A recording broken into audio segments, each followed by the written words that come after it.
guy. Today is the day of 12, 20, 20, 20. So this is the day of the trendy or shadowing technique, and the episode today is how to never get angry or bothered by anyone. So let's get started. Hi, it's Jenny. Hi, it's Jenny. Let's take a breath Let's together. Take a breath together. Just one. Because if you're listening to this, maybe there's something or someone that's been getting under your skin lately. Maybe it's a comment, a look, a tone of voice, something small on the outside, but on the inside, it hits a nerve. I know that feeling. It's more than just annoyance. It's like something flares up in you before you even realize it. And you wonder, why does this bother me so much? Here's a truth I had to learn the hard way. And maybe it will feel true for you too. We don't get angry at the surface.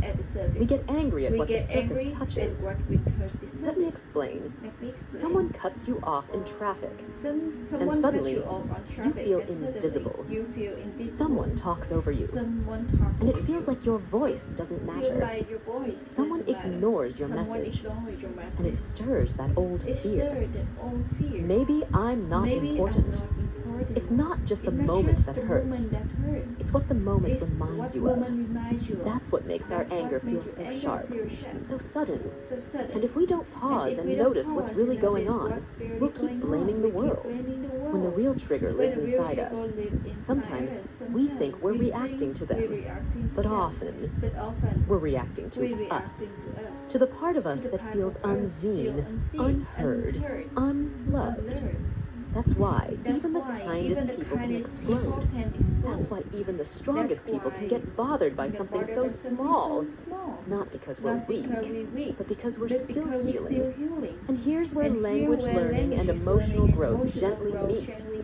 When you start to name your feelings, in English or in any language, you start to understand yourself in a new way. You stop saying, they made me angry. And you start saying, something in me was touched, and I want to know why. That's powerful. So today, let's slow down and look inside. Not to blame ourselves, but to understand ourselves better. Because the more we understand, the less we'll feel controlled by the people and things around us.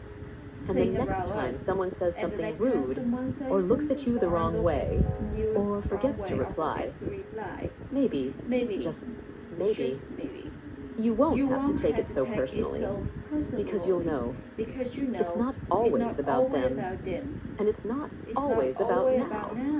Before we go on, if this kind of gentle learning resonates with you, take a moment to like. Before we go on, if this kind of gentle learning resonates with you, take a moment to like this video and subscribe. But only if you truly enjoy what I do here. And tell me in the comments, where are you in the world? And what time is it as you're hearing this? I always love hearing where you're tuning in from. Reminds me how connected we all are, even across time zones and screens. Now let's keep going. Because once you realize your feelings don't make you weak, you begin to see your anger differently too. The moment, just one, between feeling and reacting. It's quiet, easy to miss, but it's where your power lives. You don't have to scream. You don't have to shut down. You don't even have to smile when you don't mean it. You're allowed to feel deeply. You just don't have to let the feeling run the show.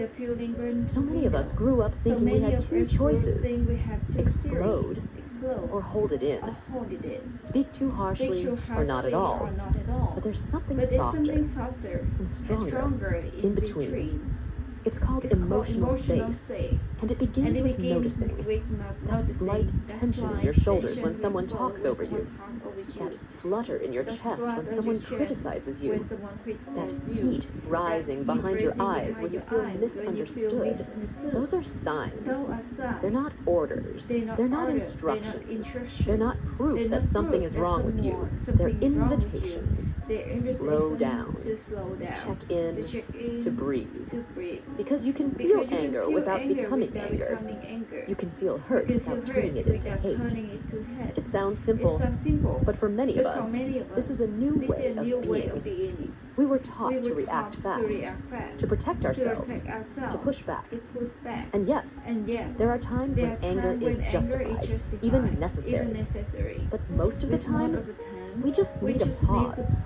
Here's what I've learned.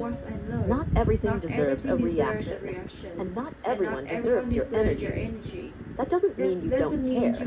It means you care more about your peace than proving a point. It means you're learning to let go, not to give up, but to grow up. You start realizing, I don't have to win this argument. I don't have to change their mind. I don't have to be understood by someone who isn't even listening. And honestly, that's freedom. It doesn't mean you never speak up. But now when you do, it's not from a place of panic. It's from presence. You can say, that didn't feel okay to me. You can say, I need space right now. You can say, I'm feeling overwhelmed and I want to come back to this later. You're not shutting your feelings down. You're giving them space to move through you, not take over you. This is emotional fluency. The same way you're learning to speak English with more clarity. You're also learning to speak yourself with more clarity. And that's a kind of confidence no one can take away. So if someone triggers you today, pause. Just one breath. Ask yourself, what am I feeling? What do I need? And what would help me move through this without losing myself? Because sometimes the most powerful thing you can say is nothing at all. Just presence. Just calm. Just awareness. And in that moment, you become someone who doesn't just feel, but leads. Maybe you just needed someone to say, your feelings are valid. Your reactions are optional. And you are not slave to your emotions. You are allowed to feel it all. And still choose your peace. Sometimes we think the only way to protect ourselves is to shut the world out. We go quiet. We avoid. We numb out. We decide, I'll just stop caring. But let me gently ask you this. Is that peace? Or just exhaustion? There's a difference between building a boundary and building a wall. One protects your energy. The other isolates your heart. And when we've been hurt, it's so easy to choose the second one. Because walls feel safe.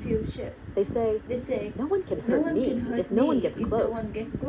But over time, they don't just keep pain out, they keep love out too. So let's talk about a new kind of strength. Not cold, not closed, but clear, calm, confident. That's what a boundary really is. It's you saying, I care about you, but I care about me too. I'm still learning how to protect my peace. I can love you and still say no. You don't have to be mean. You don't have to explain every detail. You don't need anyone's permission. You just need to stay honest with yourself. One of the most powerful sentences I've learned is, this doesn't feel right to me. And that's enough. No drama. This doesn't feel right to me. And that's enough. No drama. No guilt. No story.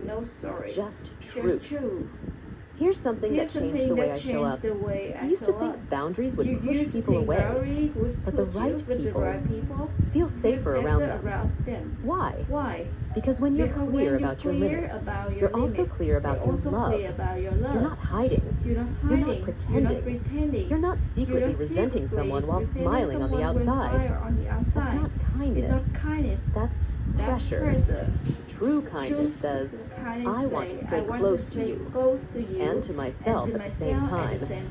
And yes, some people won't like your new boundaries. They might call you selfish, cold, distant.